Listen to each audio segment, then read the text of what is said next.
So what's up gang, untuk video kali ni aku buat video cara aku pindah ikan ke tempat pembesaran dan cara aku tetas BBS gunakan pump. Ini adalah ikan pair avatar yang aku breed itu. Dia menetas 14 hari bulan. Dan ini yellow koi galaxy dengan galaxy full block lah. Cara dia mudah. First kali macam biasalah, sediakan air tanpa klorin. Ini air peram lah yang aku buat. Biasanya air pipe,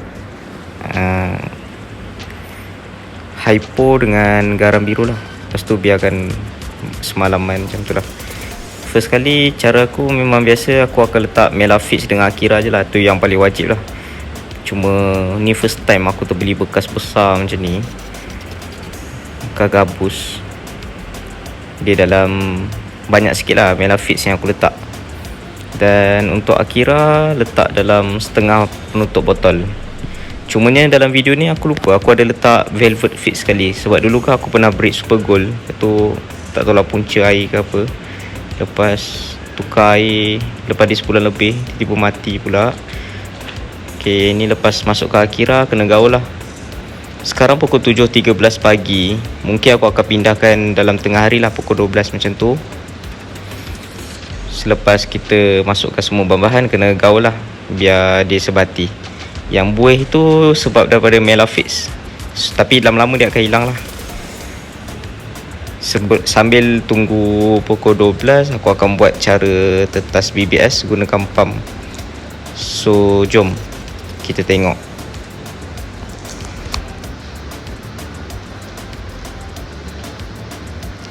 Okay, sebelum tu aku akan tunjuklah cara aku guna tetaskan BBS guna pump.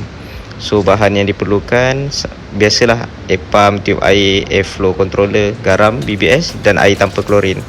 So cara dia mudah je. Ini penapis BBS dengan dropper ni option lah, tapi memang kena ada lah. Tak kisah pun korang nak pakai apa. Macam aku BBS ni aku pakai Eribeta punya. Ini memang terbaik, brand Aquatic tak silap. Tapi memang penetasan rate dia tu memang tinggi lah.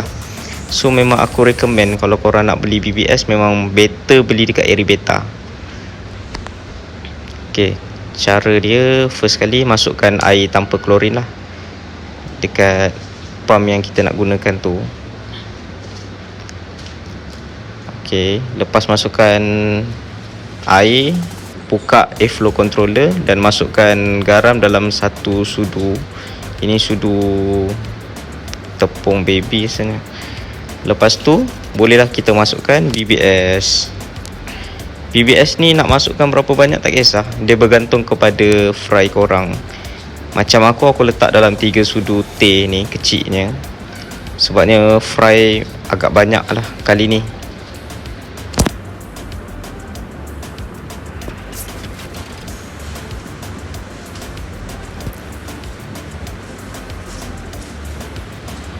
Okey, biasanya BBS ni dalam 19 ke 24 jam dia akan tetas lah. So kalau korang boleh tengok yang belah kanan ni di color rain, ini sebab dah lebih 19 jam lah. So dia akan tetas lah. So lepas 19 ke 24 jam dia akan menetas macam ni. Tapi aku lupa nak buat video aku tutup airflow tu. First kali kena tutup airflow dan biarkan dalam 30 minit bagi BBS turun lah. Dan ni aku guna penapis BBS. Yang ni boleh beli dekat Shopee. Nama kedai dia Daduda Enterprise. Kedai dia je yang murah jual, yang lain semua jual mahal. Buat masa ni aku gunakan memang bagus lah. Memang tak ada kulit yang tak ditapis. Mostly kulit semua dia dah tapis. So tinggal isi saja. So aku akan biarkan lah. Okay, lepas tapis semua ni, macam biasalah kita kena cuci dia. So lepas, okay, ni aku cepatkan. So lepas settle semua, kita akan pergi ke tandas lah. Aku akan pergi ke tandas dan aku akan cuci lah BBS ni. Cumanya kalau korang dah tapis BBS tu, so dia akan ada air tau. Air yang dah ditapis tu sebenarnya masih boleh digunakan lagi. Cocok je airflow controller tu dekat pump. Lepas tu masukkan air yang lama. So tak perlu nak tukar setiap hari lah. Dia boleh gunakan dalam 2 hari pun masih boleh digunakan. Just top up je BBS tu. Ok, lepas dari tapis, biasalah penapis ni dia ada 2 layer. So kulit-kulit akan ditapis ke atas. So jom aku akan tunjuk cara aku cuci dia.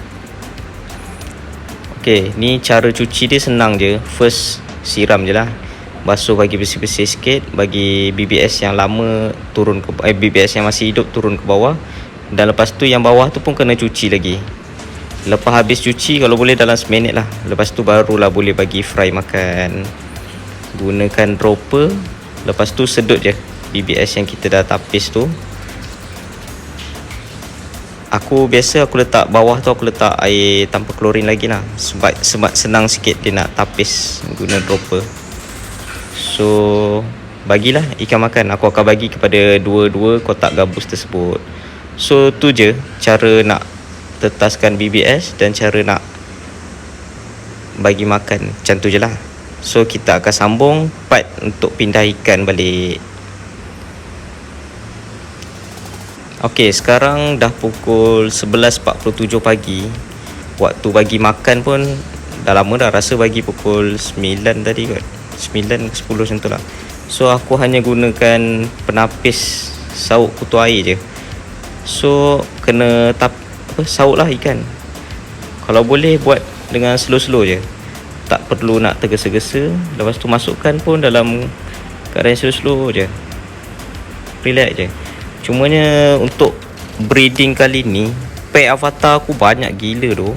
Ikan tak pernah breed ikan, anak ikan banyak macam tu. Memang penuh lah. So aku akan sambung lah, sauk ke semua ikan yang ada dekat dalam bekas kecil tu, masukkan sekali.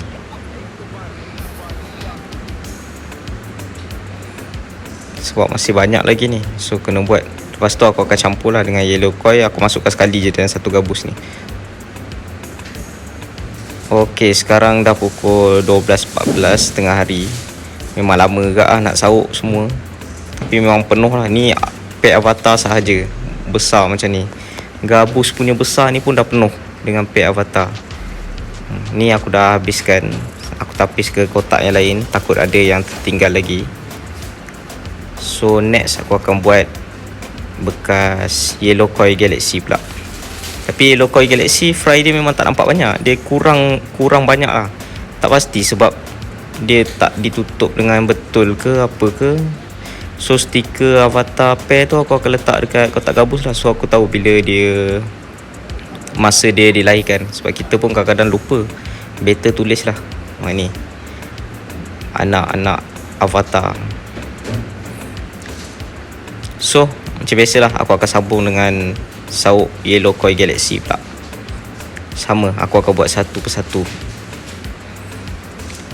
Ok, sekarang dah pukul 12.30, settle. Cumanya ikan anak dia kurang banyak.